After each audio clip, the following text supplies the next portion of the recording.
Hello ನಮಸ್ತೆ.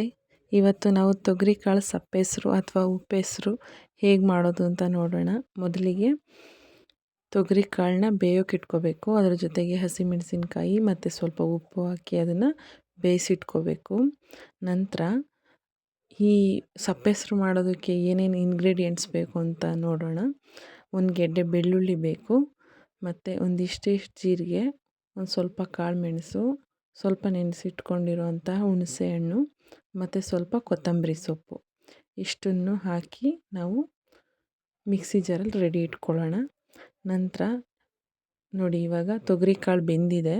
ಅದನ್ನ ಇಸ್ಕಿ ನೋಡಿದ್ರೆ ಗೊತ್ತಾಗ್ಬಿಡುತ್ತೆ, ಬೇಗ ಬೆಂದೋಗುತ್ತೆ, ಅದು ಹಸಿ ಇರುತ್ತಲ್ಲ ಹಂಗಾಗಿ. ನಂತರ ಒಂದು ಸೌಟು ಅದನ್ನು ಖಾರಕ್ಕೆ ಹಾಕ್ಕೊಂಡು ಅದ್ರ ಜೊತೆಗೆ ರುಬ್ಕೋಬೇಕು. ನೋಡಿ, ಇವಾಗ ಸಪ್ಪೆಸರು ರೆಡಿಯಾಗಿದೆ. ಇದನ್ನು ಬಿಸಿ ಬಿಸಿ ಮುದ್ದೆ ಜೊತೆಗೆ ಕಾಳು ಹಾಕ್ಕೊಂಡು ಸಪ್ಪೆಸರು ಮತ್ತು ಸಪ್ಪೆಸರಿಗೆ ಮೆಣಸಿನ್ಕಾಯಿನ ನಾವು ಹಾಗೆ ಕಿವುಚ್ಕೊಂಡು ಊಟ ಮಾಡಿದ್ರೆ ತುಂಬ ಚೆನ್ನಾಗಿರುತ್ತೆ. ಹಾಕ್ಕೊಂಡು ಊಟ ಮಾಡಿದ್ರೆ ತುಂಬ ಚೆನ್ನಾಗಿರುತ್ತೆ. ಮತ್ತು ಇದಕ್ಕೆ ಅನ್ನ ಮತ್ತು ತುಪ್ಪ ಹಾಕ್ಕೊಂಡು ಊಟ ಮಾಡಿದ್ರೆ ಸೂಪರಾಗಿರುತ್ತೆ.